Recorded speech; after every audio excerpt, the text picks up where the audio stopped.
Howdy, I heard you're losing interest in video games. A passion you've had since you were young no longer interests you. You turn on your console or PC and just stare blankly at your library of games before shutting the system off. And you're upset.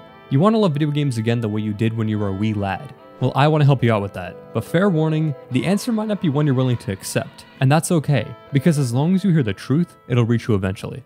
Let's start by talking about you.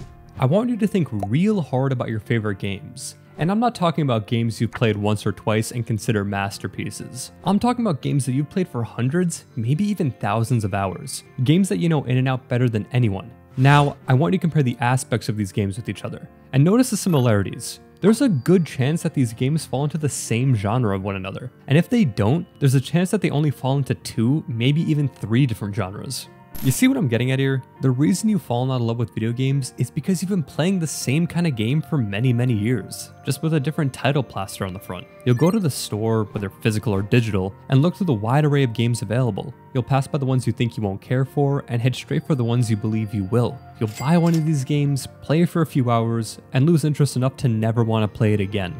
I'm sure of this because I've been there too, and I know many people who have also been in this situation. I understand that there can be other aspects to your issue with gaming, like the state of the gaming industry, and while I do agree that the industry has been on a massive quality decline for a while now, that doesn't mean that there isn't anything to play. Some of you may look at the industry and think we are in a terrible point in history for video games, but I don't think so. You may recall when I made a video talking about how much gaming sucks now and how much better it used to be. And to come clean with you, I don't agree with that sentiment at all anymore. I've come to realize just how many amazing games have come out recently and how much more optimistic I am for the future. And this isn't because of some insane mind-altering methods where I hypnotize myself into liking newer games. It's because I decided to be more open-minded. I'll see comments on Instagram and YouTube about how gaming fell off or games just aren't hitting anymore. And I'll just roll my eyes, because these comments tend to be posted by people who only play COD or 2K or any other AAA release without ever trying something new.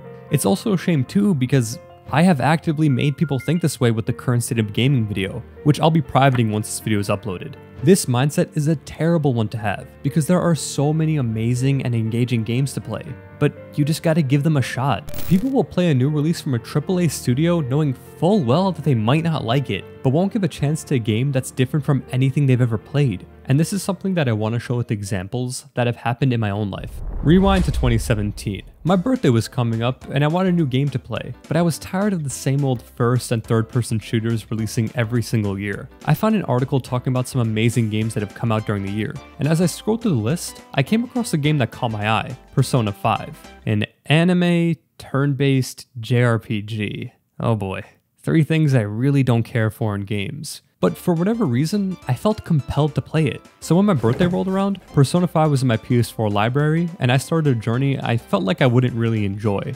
Persona 5 has now become one of my favorite games of all time, all because I took a chance on something different. Here's an example from just over a year ago. The fabled Elden Ring was set to release in less than a month. People could not stop talking about this game.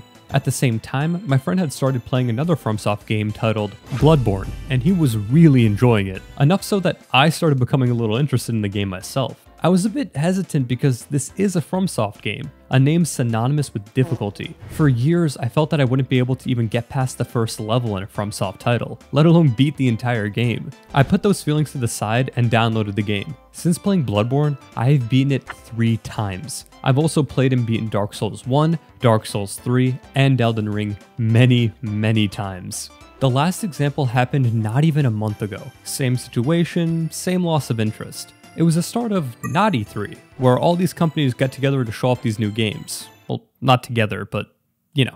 Sony started off with their presentation. After a while, they showed off a trailer for the new Final Fantasy 16. The first 6 trailers they showed off for this game made me go, I'm alright. But after the 30th trailer, I started becoming a bit interested, but the game wasn't out yet. So I was left with this insatiable desire to play Final Fantasy without being able to play Final Fantasy. Luckily, the Final Fantasy VII remake was released a few years ago, and I had never played it. I internally questioned if it was worth it since I had no clue what I was getting myself into. After a while though, I bit the bullet and dived right in. Now, I'm even more excited for Final Fantasy 16 and for Final Fantasy VII Rebirth. All of these examples are to show you that there are some amazing games out there waiting for you to play them. But our personal bias towards certain genres keeps us from experiencing some enthralling stuff. Personal bias is also something I want to talk about because I felt it very strongly in the past when it came to certain genres.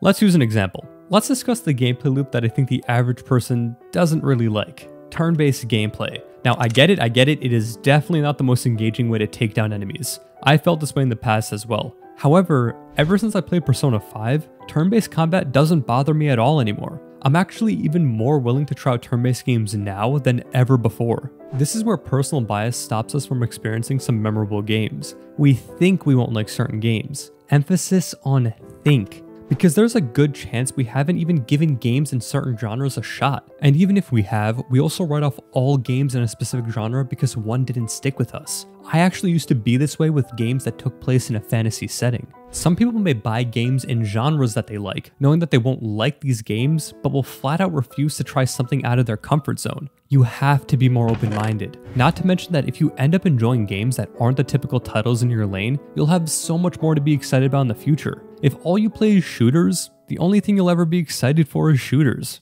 Being more open-minded about games is very important if you want to make sure that you don't grow bored of one of your favorite hobbies. You would have never liked certain foods if you never gave them a chance. You would have never liked certain shows or movies if you never gave them a chance. So why not give different video games a chance? There is way too much out there to write off entire genres just because you think you might not like it. And I promise, you will find something that resonates with you that you never thought would. Just bite the bullet and take a chance.